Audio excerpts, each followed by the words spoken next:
Welcome back. I am Candace, and you're listening to Crime on the Record.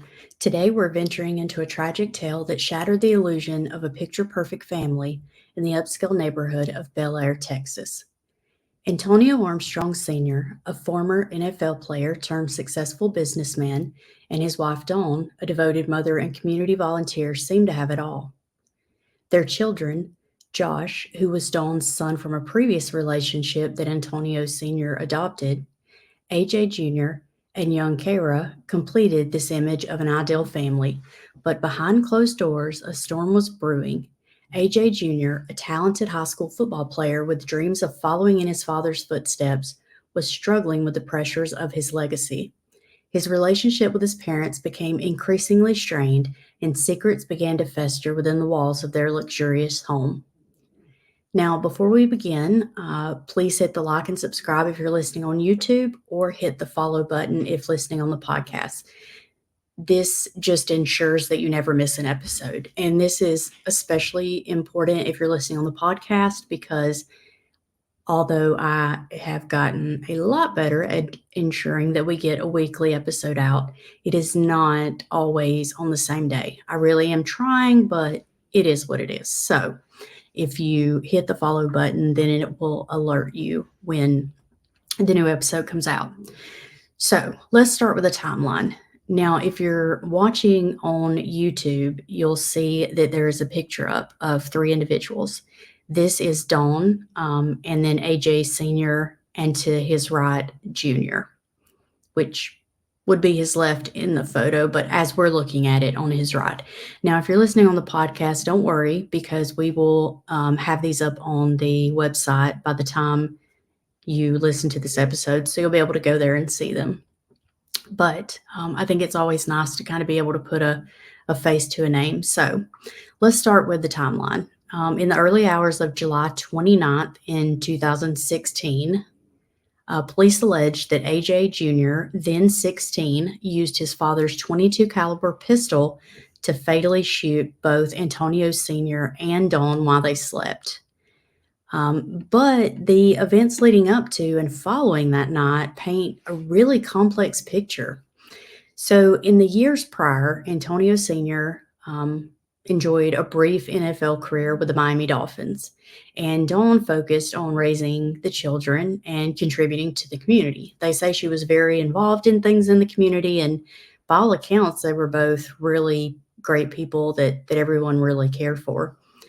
Now, AJ, during his high school years, had excelled at football and, seemed to be doing okay with school, but tensions seemed to start rising within the family as he kind of grappled with the expectations that he felt were placed upon him. And, this kind of goes either way. Some people state that he really had a hard time with all of these expectations, but I don't know that AJ himself has said that really. I think that may just be something that people assume is a reason for a motive. Now, in July of 2016, days before the murder, AJ Jr. sets a fire on the top steps of the home near his parents' bedroom.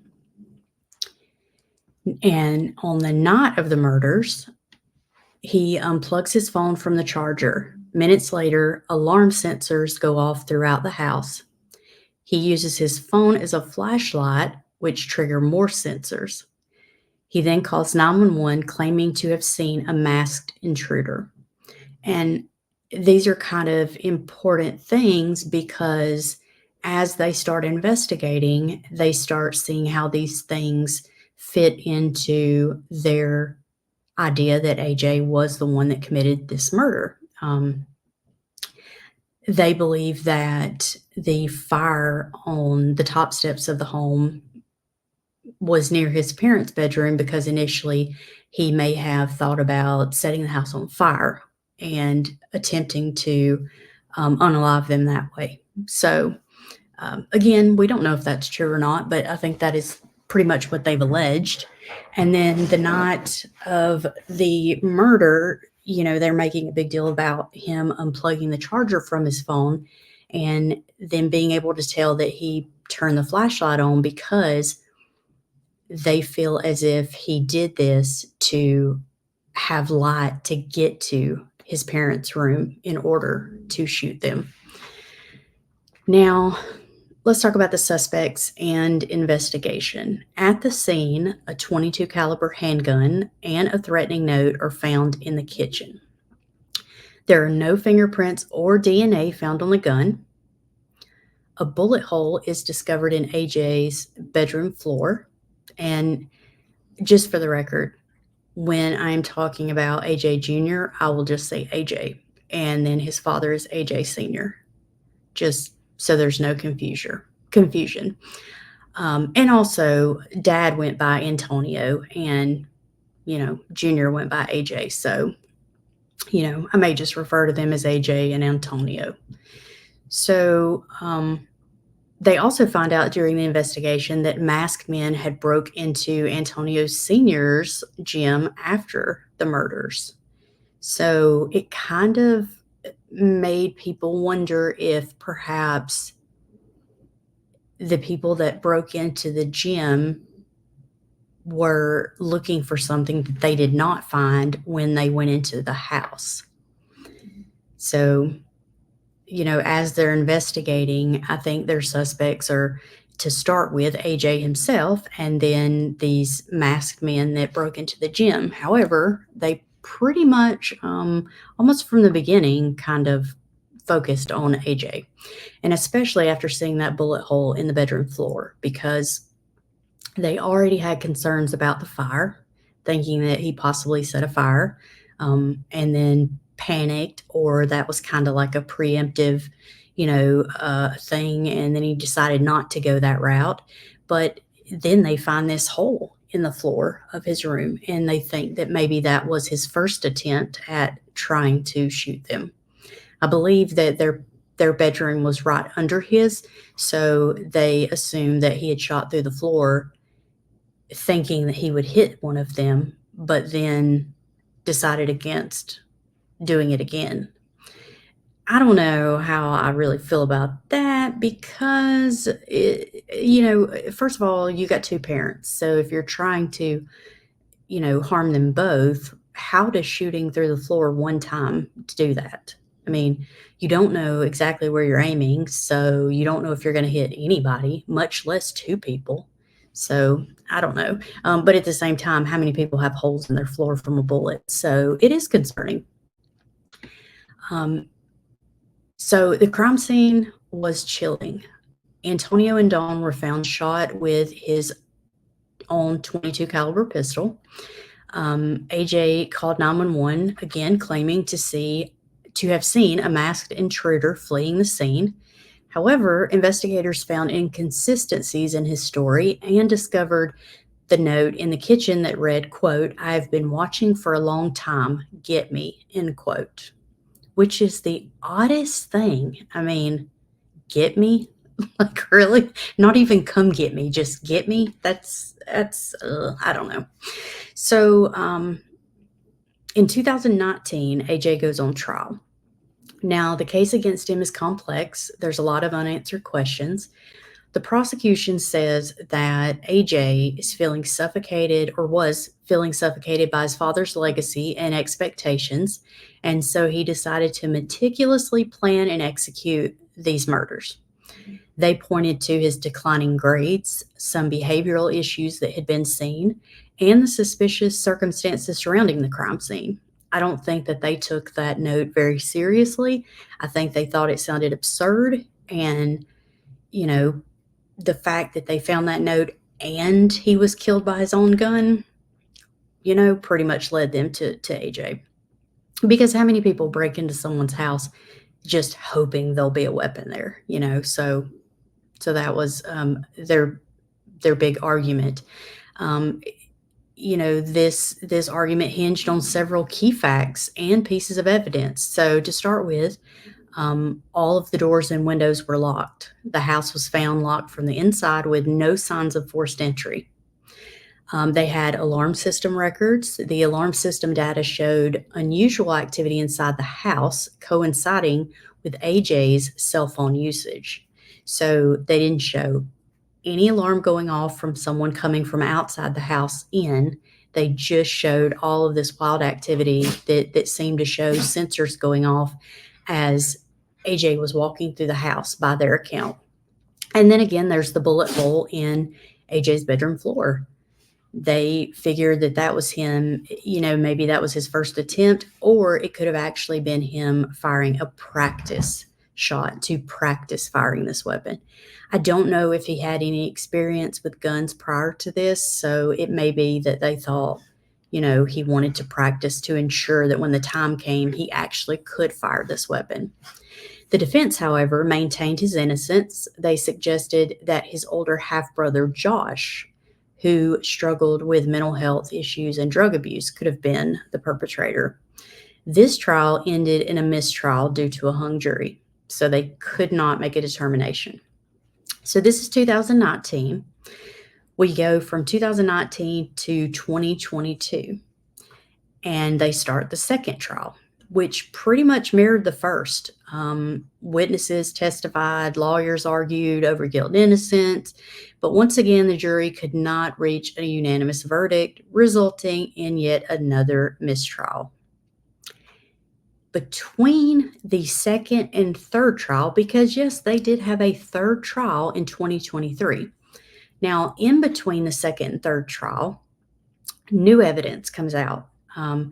Just as the case seemed destined to remain unsolved, they have this big breakthrough, because I think after the second hung jury, they kind of felt like, to hell with it. Like, what's the point in trying this again? Because we've already had two juries say they can't come to any unanimous conclusion because there's not enough. There's just not enough evidence to sway them. But then this new evidence comes out. So previously undiscovered DNA evidence was found on AJ Jr.'s clothing. They stated that they found a tiny speck of blood that matched Antonio Sr.'s. So they go to trial for the third time in 2023. Now, armed with this crucial DNA evidence, the prosecution argued that it definitely linked AJ Jr. to the murders. And if you're watching on YouTube, this is a picture of AJ in court, and you can see just how young he looks. I mean, he looks like a baby. It's oof. I can't imagine having to fight for my life on trial at such a young age. But they're saying that this DNA evidence absolutely links him to the murders, but the defense questions the reliability of the DNA evidence, and they highlighted inconsistencies in the investigation. The discovery of Antonio Sr.'s blood on AJ's clothing, however, was a crucial piece of evidence, and it ultimately sealed his fate. There was an 11-day trial, and then the deliberations, and then the jury came back and found him guilty. They sentenced him to life in prison. The Armstrong case highlights the complexities of family dynamics and the devastating consequences of unresolved conflicts. It also raises questions about the reliability of circumstantial evidence and the challenges of proving guilt beyond a reasonable doubt. I mean, it is very hard, as we see in case after case and trial after trial, to convince people that they should put someone in prison for the rest of their life. And, that's another reason for showing this picture here of him in court, is to just show how young he looks. I think people had a really hard time coming to the conclusion that they were going to sentence someone this young to spend the entire rest of their life in prison. But they did. And between, I don't know if it was the first and second or the second and third. I believe it was between the second and third. But at some point between the murders and AJ going to prison, he married his longtime girlfriend, and they had a child. So now you have not only AJ, his life being over because he's just been, found guilty and sentenced to life in prison. But now you have a wife and a child who don't have him anymore in their life. So many lives ruined. While he was ultimately convicted, questions did remain about possible involvement of others. What truly motivated him to kill his parents? Was it resentment, a desire for freedom, or something more sinister? I mean, some people think he's just a monster. Why wasn't CCTV footage in the area examined? A lot of people are upset by the fact that they did not get any kind of footage around the area to see, were there any people on the streets? Was anybody seen walking around the neighborhood or walking through yards? Could there, be anybody that could have possibly broken in that night? Were the masked men who broke into the gym connected to the crime?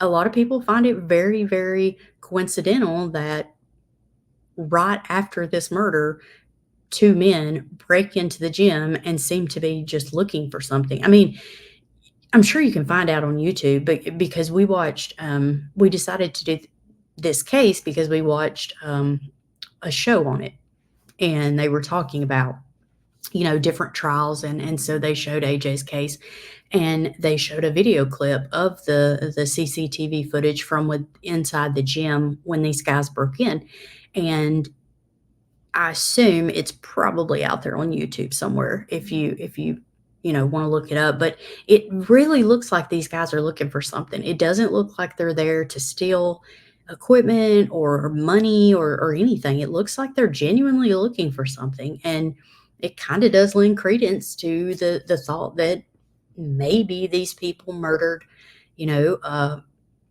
Antonio and Dawn, and then when they couldn't find what they were looking for in the house, they went to the gym.